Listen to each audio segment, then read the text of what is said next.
Hi, everyone, and welcome to the Secret Sauce of Selling podcast, the ultimate guide and sales gym to unlocking the secrets of successful selling. I'm your host, James Abraham, and on my mission to empower the best generation of sales professionals and business leaders the world has ever seen, together with my very close friends and sponsors, Nova C. And I'm super excited to be here with a very good friend, colleague, trainee, and I think a master of his craft. Welcome, Ron. It's nice to be here. Thank you. So Ron is a listening expert, and Ron owns the Art of Listening workshops and helping the world become a better place by people shutting their mouths and opening their ears. God gave us two ears and one mouth, and we all struggle so much with that. So Ron, tell us about listening. Our topic today is the superpower of listening, and that is our superpower. And what does that mean? So why don't you tell us what that means? Yeah, listening. Let me start by that. We are living in an area where people are, struggling to talk, so that people will hear them. We are in an era of a lot of polarity, and I think that listening is kind of the unregarded. You can call it secret sauce or skill that people can have, which once you start working on that, can improve every aspect of your life. You know that there's a lot of emphasis, and you can get a lot of workshops on how to talk, how to convey a message, how to run a presentation, and so on. But it's rare that people get any training on how to listen. That's maybe the most important and unregarded factor of having a good conversation and reaching mutual understanding. Yeah, absolutely. So I want us to slam on the brakes, and I want to go back in the past. How did you come up with getting? I know you have Salesforce experience, and you're an accredited Salesforce employee, and you've probably seen everything when it comes to sales from different angles. What Right. happened one day that you woke up and said, "We need to teach people to open their ears and listen more"? So it started like all good things by chance. And it actually kind of combined a few aspects of my life. I'm a group facilitator. That's one thing. And the other is that I'm doing improvisational theater for many, many years as an actor and conductor in a method called playback. And this method is actually, the act has no script, but what the actors are doing, they get true, genuine, true stories from the audience that people from the audience are sharing, and they, without any preparation, they play back the story. And to be able to accurately act a scene that reflects a story, you need to be able to listen without judgment and without adding your own perspectives, your own agendas, because then the person who told the story will immediately feel that something that's not my story. Yeah. So then you spend hundreds of hours in the rehearsal rooms working on the most atomic elements of listening. And I started realizing in my day job, working at Salesforce and in all my previous places, that, I have this kind of special quality. Um, I can create connections usually faster than the average around me. I can create a good connection with potential customers. And that somehow, translated into a workshop that became extremely successful. People who are doing it, they see immediate impact. We just completed a workshop yesterday at WeWork, and the girl at the desk, she told me, "What are you doing there? You always seem so uplifted when you come out of it." And it looks like an intimate session, and everyone comes out very uplifted and happy. So Yeah. so that's And did they how it come out became. outlifted because they've been listened to, or because they were listening? I mean, or because suddenly they've realized that there's a gap in how they're communicating with other people that that they can overcome. Let's even start with the basic question of how are you? You can work with someone, with a colleague, or you can meet a customer. You can work together for a year or even more. And every morning you ask, how are you? How are you? Fine. How are you? Fine. How are you? Okay. How are you? Good. It's like a cardio line of a dead man. And the first thing that we do is we ask, how are you really right now at this moment? How are you feeling? What are your thoughts? How did you come here? And this already makes a change. And whenever people, first of all, you know, you get deeper in the conversation, you meet some things that are more interesting. People enjoy more interesting stories, first of all, and of course, people love to be heard. So both sides give you pleasure to listen, and both sides give you benefit to listen and to be listened to. Yeah, one of the first books when I got involved in my Santa career that I read around this topic was Just Listen by Mark Golson. I highly recommend anyone to read this book. It's very, very powerful. Mark used to be a FBI hostage Yeah. negotiating trainer, so he used to train the negotiators. And he's a psychiatrist, and he in his book, his notion, I think that one of the main elements in that book is people want to be heard, people want to be felt, and people want to be understood. And I think that really goes back to a very young age as children. And as children, we always wanted to be understood. And I think whoever has kids today probably sees that. And I think one of the things that, as a parent, I got 4 kids myself. I think one of the things that most adults, including myself, struggle with is really listening to our kids. Yeah, I think it definitely. really starts. Yeah, I think it really starts at home. And again, it's probably the hardwiring we got from our parents, and we weren't listened to, and our parents weren't listened to, and so on. But at some point, we have to figure out and understand. Okay, where does our ego fit in this whole relationship thing? And I love the example you give about how are you really? How are you Yeah. today? Really? I mean, really, what's going on? Yeah. Well, So when you talked about children, it's not from a bad intention. Most parents, they have good intention, but they struggle to connect with their children because they, for example, run to give advice or to comfort their child if they're in trouble. But that's not, making space for what is going on right now. and let's talk about that. Let's talk a little bit about I'm also in that world of listening and training people to do things differently and being more. Let's talk about why. And I know your business is called The Art of Listening. Do you mind if we talk a little about the science of listening for a second Sure, and of course. unpack that? Because I think it's really about how we're hardwired and how our brain works and so on. And I don't know if you're going to be okay with this, but listeners and viewers, listeners, you're probably driving your car right now. You're on the treadmill, you're going for a walk, going for a run, walking your dog, maybe cooking dinner right now, listening to this, or you might be at work right now. But I'd like you to to take a quick exercise, and I usually do this when I train my clients.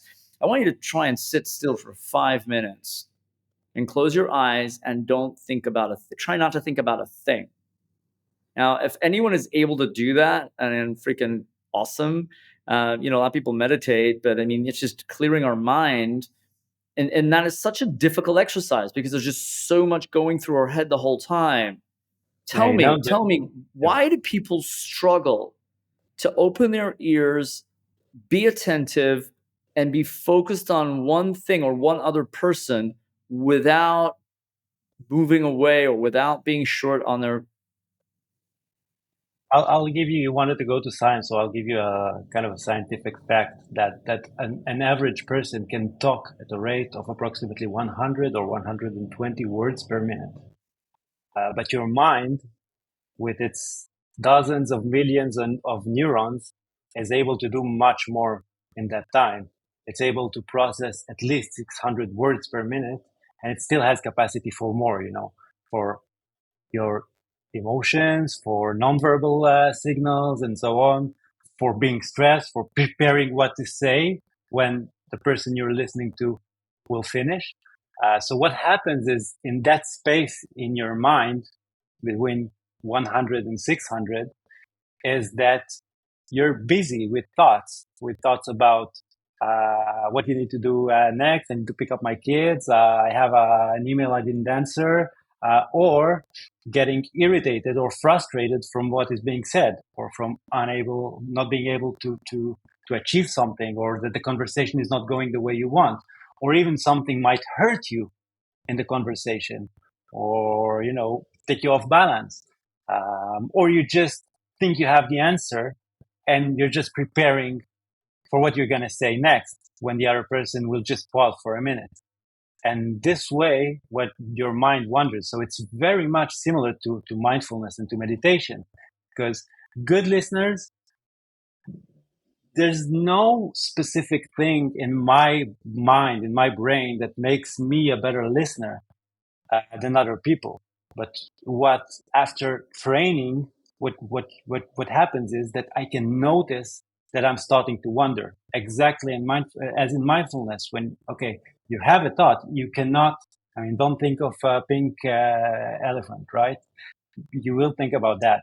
So you have thoughts in your mind, you can't avoid it. But what you want to do is you want to take your brain capacity, that excess CPU, and direct it back into the conversation to ask more, tell me more, and give space for the other person. Think about, hey, that thing that the person just said, what did I really understand, or am I assuming?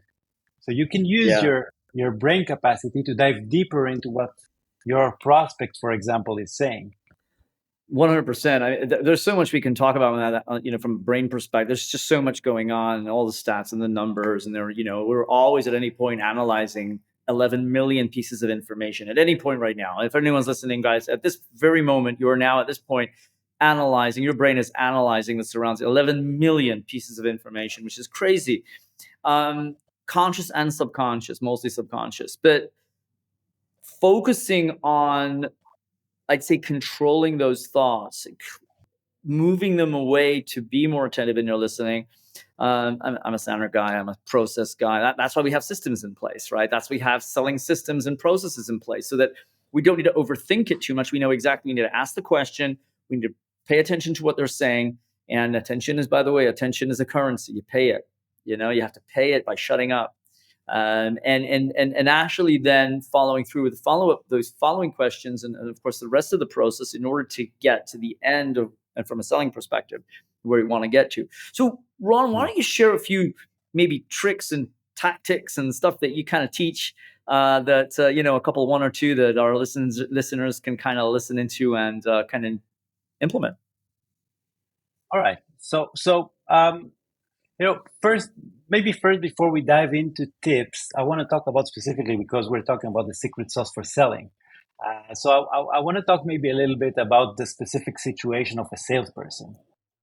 And there's a paradox here. There's an expert paradox. I got it. I'm listening. I got it. You see, this is me. Okay, listeners, I want you to pay attention to what Ron just did. Okay, I asked him to spill his candy. Did you see what he did? Well done, Ron. You're a very good student, by the trainee. You see what he did? He brought us into focusing on the reason before giving us, and I love it. So well done. I couldn't help myself, man.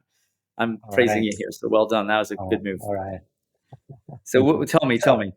Yeah. So a salesperson is supposed to be an expert, right? You're expected to be an expert, a trusted advisor, a subject matter expert.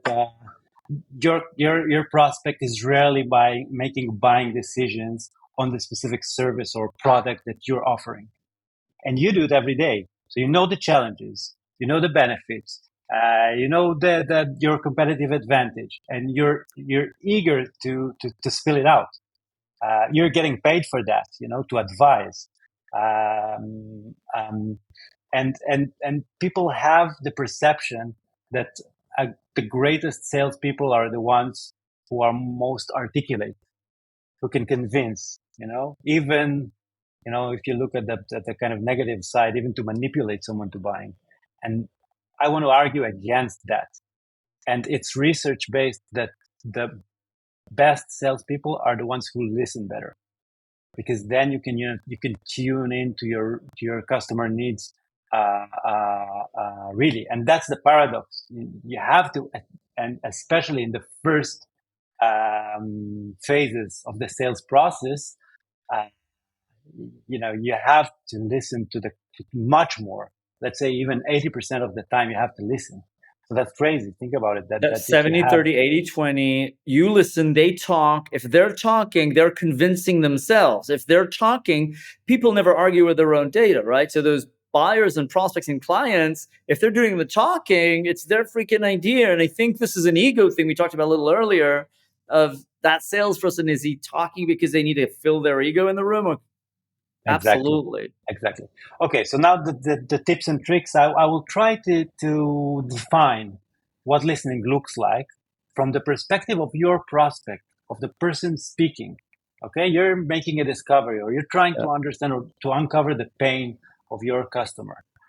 So when will your prospect feel that they're heard? So there are three stages to that. First of all, they want to feel that you're with them. That's basic. Not scrolling your phone, and we see that too much. You get a notification. You're even answering an email during a meeting with a prospect. Um, you're just on your laptop, heads down. So first thing is that they want to feel that you're with them. Okay, are you with me? They want a positive answer for that. So a good tip would be to use the max feature of do not disturb. That's a great one. If you're in a meeting, just be in the meeting. That's a basic Yeah. thing. Now, the second thing is your prospect wants to know, do you understand me? All right. So a lot of time they will say something or they will, share with you a challenge that they have or the need, but that's not really the underlying reason, the real root Yeah. reason why they do their pain. So you need to dig deeper into that, and you do that by asking questions and by validating if you understand correctly. So, did I get you right, Mr. Prospect? That's blank, you know? Yeah, dummy curve, novice curve, Exactly. curiosity curve, right? And yeah, don't be Ex- afraid to ex- be a little dumb for like 3 seconds. that's exactly the paradox because you're supposed to be considered an expert. But let me tell you a very important thing. You can demonstrate your expertise not just by talking. You can demonstrate your expertise by listening. And you do that by asking the right questions, the Yep. questions that dive deeper, the questions that uncover the real problems. And your prospect will tell it and they will feel heard. They will not say, okay, this guy knows what he's talking about. May I share something with you? I'm gonna annoy so many salespeople right now. Here's the thing: if you're a salesperson and you're selling, let's say, a CRM or a SaaS solution, you definitely know everything there is to know about CRM for sure, or SaaS. There's 100%. You are an expert when it comes to the product that you sell. However, your prospects knows that their business more than you by far. And I think today a lot of salespeople forget that the buyers have the solution in their own mind. We just have to help them articulate it, surface it, and help them listen to themselves, by the way, because I mean, I train this and I say, who do they Yeah. love to hear themselves? Which stories do they like? Their own. Which voice do they love? Their own. So let them listen to themselves. It's not only us listening, it's helping them listen to themselves and convince themselves. So I think you're spot on there, Ron. I mean, absolutely. By the way, I'm still processing that do not disturb thing. I think that is genius. I think that's discipline right there. Yeah. I'm Yeah, a little exactly. slow sometimes.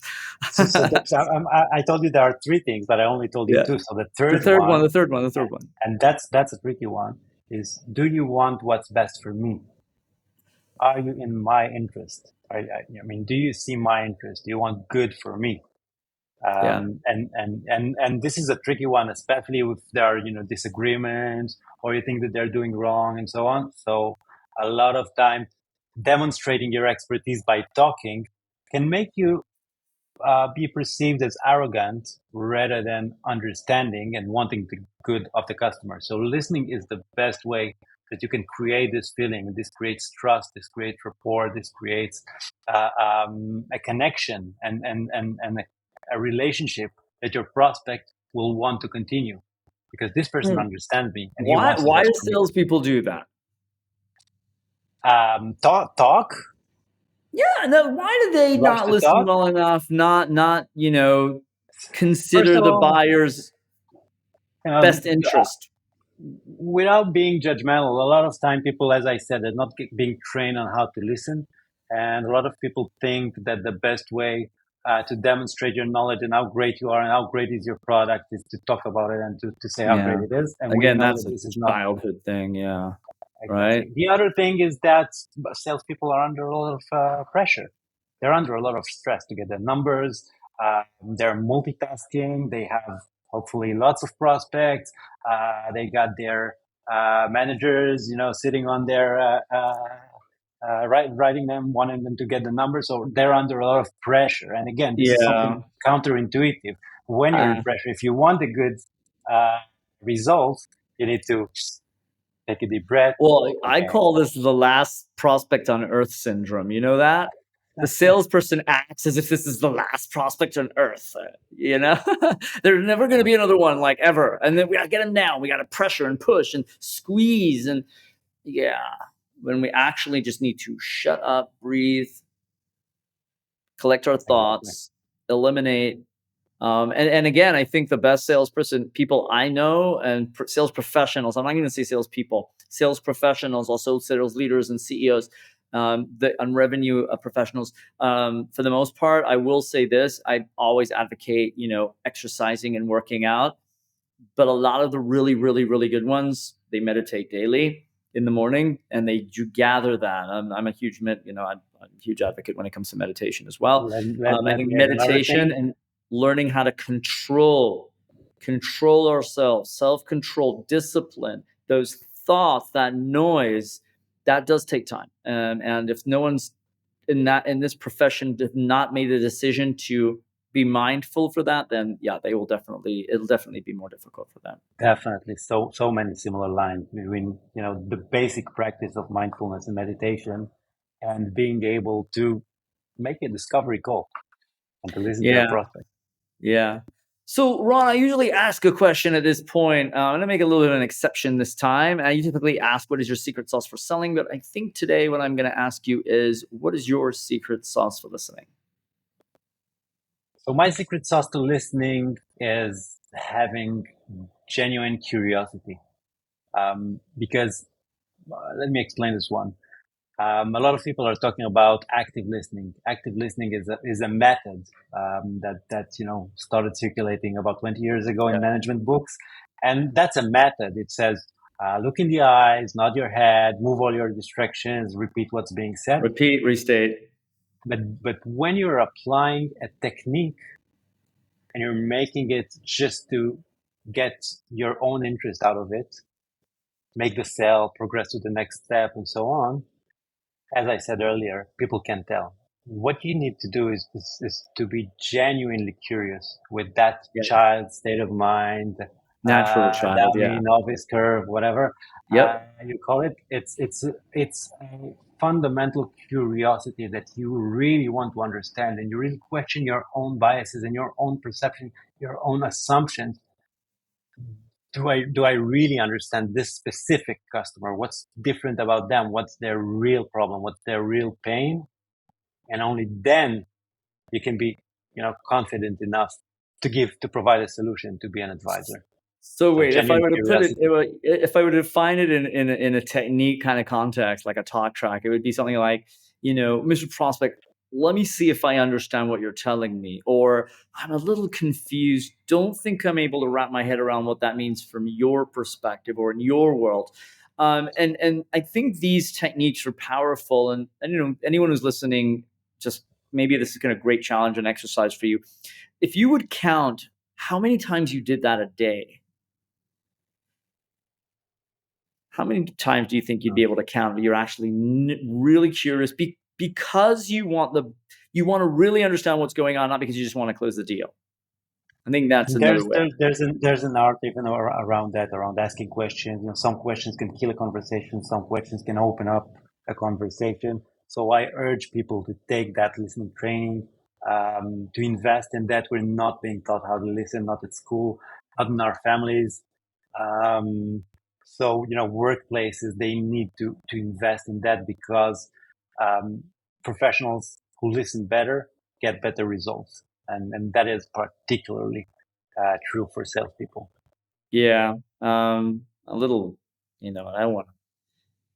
Yeah, I'm going to say it anyway. So usually when salespeople, and guys, it's all science and psychology here, okay? So this is not stuff I've made up.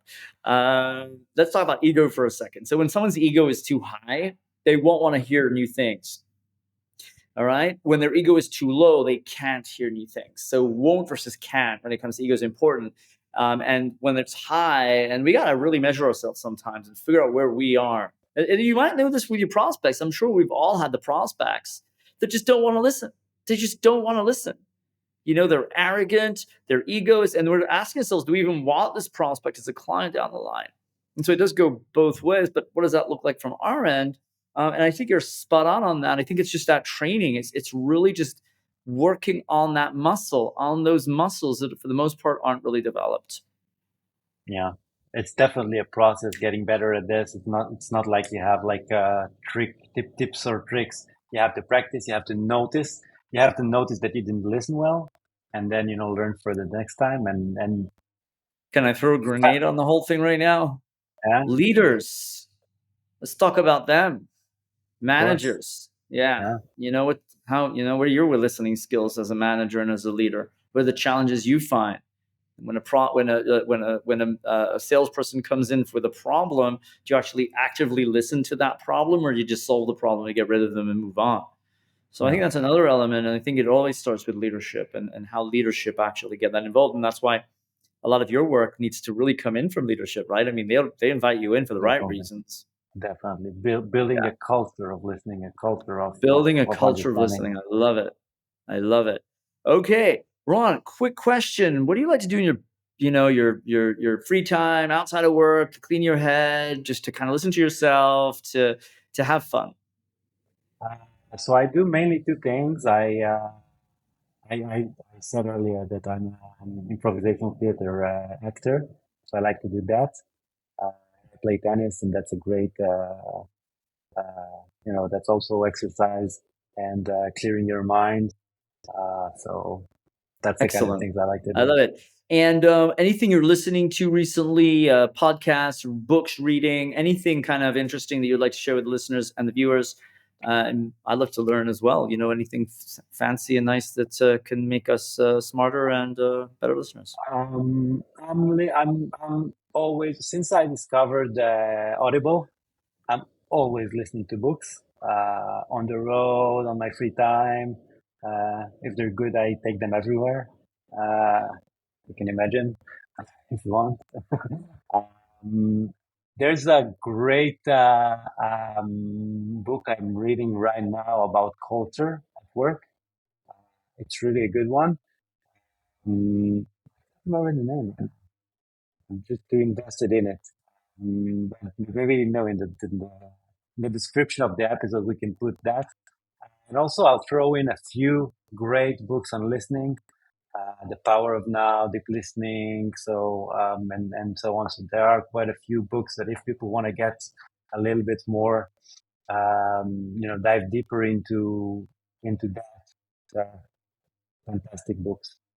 Yeah, they're awesome. A great book I would recommend. What is Say When You Talk to Yourself? Now I know that doesn't necessarily have the listening piece on the title, but yeah, I mean we've got the noise in our heads. We've got those self talk. Now we have our self talk, but we also have our self listening, and I think it's super important from a professional perspective. One, to control not only what are we saying to ourselves, but what are we listening to? Yeah, exactly. I do a lot of long distance Definitely a book running. about listening. It's Yeah, definitely a I book do a about lot of listening. long distance running, and if anyone does that type of sport, there's a lot of stuff that you process, and you reach the point where you learn. You have to train yourself to just to either one, not even think about it anymore, not do those just control that completely. But when it does come through, what are you listening to from your own self-talk, and what have you decided not to listen to? What is not productive?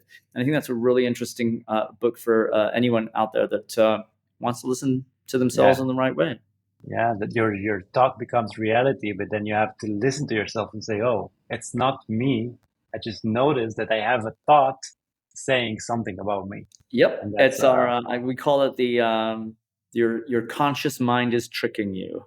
The conscious mind is tricking us all the time. It's all always the looking for time. problems to solve, right? For things to think, it's tricking us and tricking us all the time. It's This a game. survival thing. Yep. Okay, Ron, thank you so much. How can the audience get in touch with you or find you, follow you, get in get access to your content?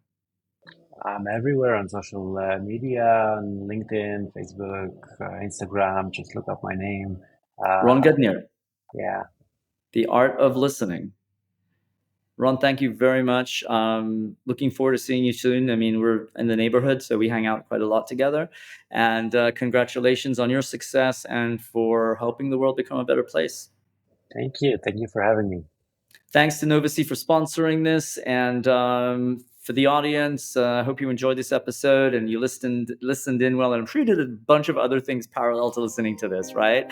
But I do hope that you took away a couple of nuggets.